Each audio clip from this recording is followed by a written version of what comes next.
Okay, so let's start the lesson. Okay. I know all the requirements for work to be done. No question. Okay, work done. Force times distance travel. Okay, so far I think you all got no question. So, okay, understand, Catmin, if you show your face, you cannot see the Zoom. You try to figure out after this, it's okay. Don't have to do it today. Yeah. So we just go through the questions. Ezekiel, are you doing the Google form?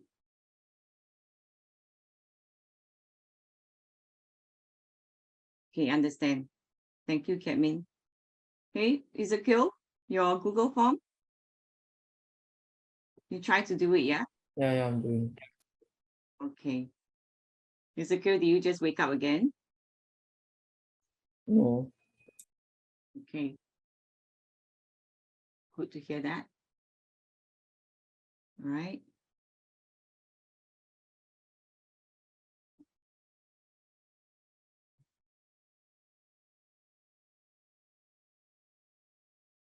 So let's look at the question.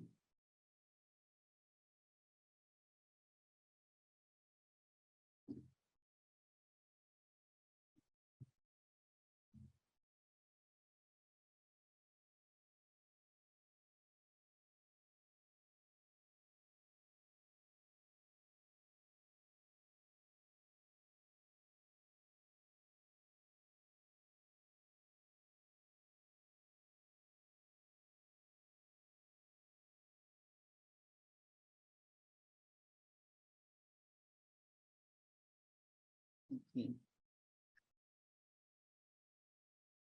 All right. So Ezekiel, I saw your responses. Okay. Now let's go through the worksheet first, then we will talk about what kind of questions you have after the lesson, yeah, at the end of the worksheet. Okay, so energy and work done. Okay, firstly, you need to know formulas, right? Okay, what is done when you actually apply a certain amount of force and then move a certain distance, correct? So what do you think will be the formula for work done?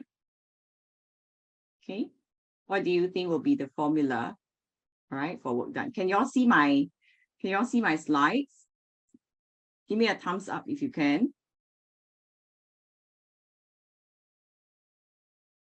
Thank you, Jocelyn. Okay. So you need to take note first.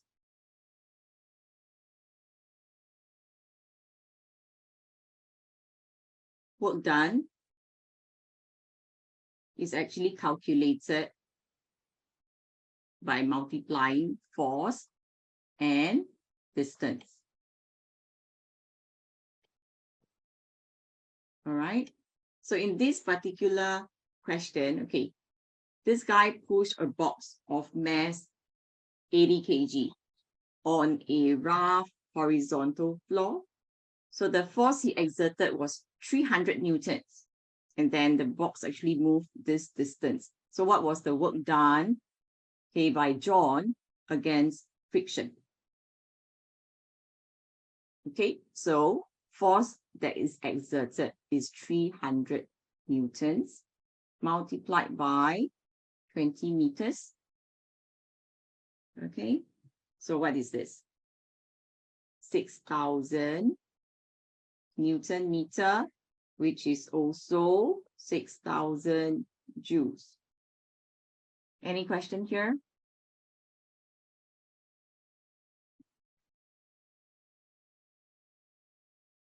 Okay, if there's question, you can stop me and ask me. Okay, otherwise, it's good to copy down the working. Right, always start with the formula. Write down work done equals the force multiplied by distance. And then the force applied here is 300 newtons, 20 meters. Okay, and then this is what you have. 6,000 Newton meter, which is 6,000 joules. Question 2. Okay, so these are actually the actions of a man when hanging a picture in his room. So which actions actually involve the man doing work? Which action involves the man doing work? Okay, Jocelyn, what is your answer over here? Okay, let me see your answer. You type into the chat box. Good. Jocelyn has one question. She doesn't understand what is the meaning of action 3. So let's look at action 3 now. Holding the picture against the wall, okay, and then slotting the hook onto the nail. Okay, so holding the picture. So you imagine, okay, imagine this is the wall, all right? The man is here. Okay, the man's hand is actually holding the picture lah. Okay, so there's a picture that he's holding. Then at the back, right, at the back of the picture, there will be a hook. Okay, it can be the line here. And then there's a piece of nail on the wall. He's trying to hook onto it. Yes or not? Can you see that, Jocelyn? Okay, that's the action 3, yeah. When I draw out roughly, you can see. So he is just holding on to the picture and then trying to hook it on. Sometimes the photo frame inside, beside or behind actually got a tiny hole, right now. Right now, okay? So that is like the hook lah. Then there is a nail already on the wall. So he need to hook it on.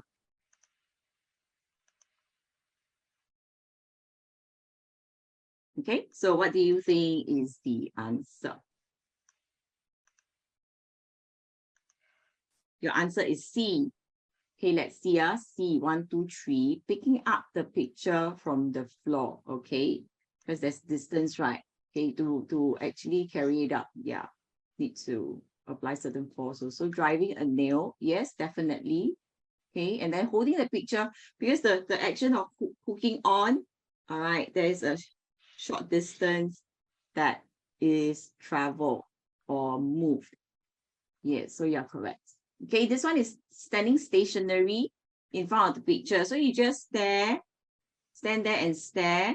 There's no work done, right? There's no force applied, no distance moved. Okay. What is the SI unit of force, speed, and energy? What is the SI unit for force, speed, and energy? Cat Ming.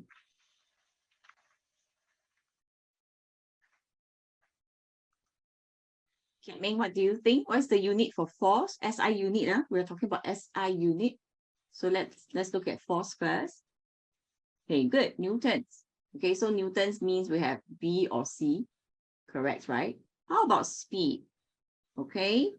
All right, meter per second. And then energy is joules. Yeah. So sometimes students get confused, They start thinking, speed, is it kilometer per hour or meter per second? So if you're not too sure, then you look at the next column first, energy. Then you know energy is in joules, right? Yeah. So definitely, okay, it will be this. So this is one way, one trick that I will deploy, to find the correct answer. You can do the same.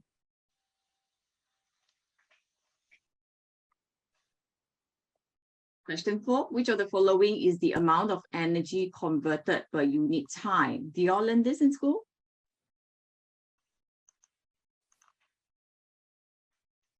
You didn't learn, right? Is it okay? Do you learn this in school? I think. No. No, actually this one is power. You will learn this in upper secondary. Jocelyn, you might find this very unfamiliar, right, Jocelyn? Yeah. So don't worry if you are shocked to see this and you desperately try to find answer. Actually, it's power. Okay, energy converted per unit time. This one is in upper secondary. Okay, this one may be a little bit confusing, but if you think very carefully, you use a diagram to illustrate, it'll be easier. Okay, so an object experiences an overall force F1, which causes it to move over a distance of x1. The force is then increased to F2, which causes the object to move from x1 to x2. What is the total work done? Okay, so there are two separate actions involved. Okay, there are two separate actions involved. So if I were to draw this object here, okay, so starting from here, we take the midpoint, okay? Midpoint, this particular object, you apply certain amount of force, which is F1, then it travels this distance from the midpoint here again. So this is the distance, we call it X1. Then you start to apply another force, F2, and then it moves a certain distance, which is known as, okay, this position is X2, but the distance traveled should be X2 minus X1. How many of you can see this?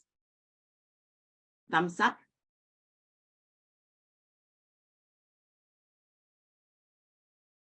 Because if at this point, can y'all see this? If at this point, okay, the distance here or this point here, I call it, okay, X1. This point here, I call it X2. Then the distance covered is actually, okay, the starting point until the ending point. So it's actually from X2 minus X1. Okay, good. Ezekiel, do you understand this part? I saw the thumbs up from Jocelyn and Kat Ming. Oh, yeah. Now you understand. Okay, so how do you calculate total work done?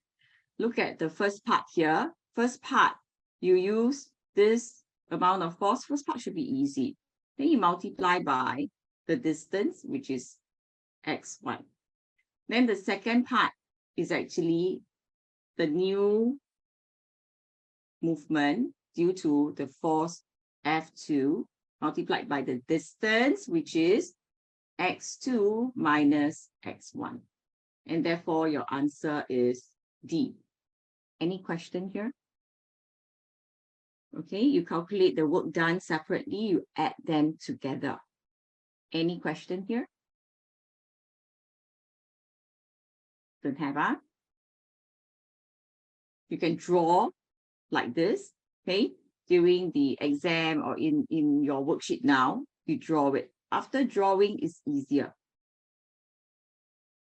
Sometimes during exam period, okay, because you're too tired, you studied so much, and then science exams is usually towards the back, right? It's not the first few paper. And then you're going to feel very, very tired doing the assessment. Sometimes you might miss out. Okay, or when you are revising just the day before exam, it'll be good to see all this kind of drawing. Next. You have a ball that is being pushed from the table onto the floor. Okay, so you see the path that is traveled by the ball. Which statements are correct? At P, the ball has maximum potential energy and minimum kinetic energy. True or false? True. Okay. If it's true, you can type in the chat box. Do you think the ball actually has maximum potential energy and minimum kinetic energy?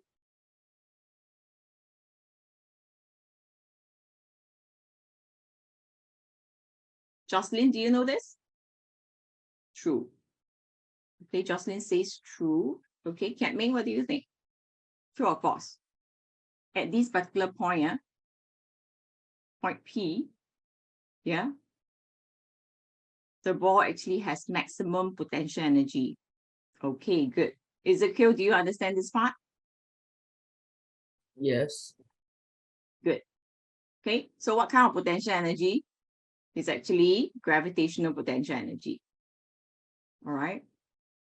The ball has more kinetic energy at R is here, than at Q. Will this be correct?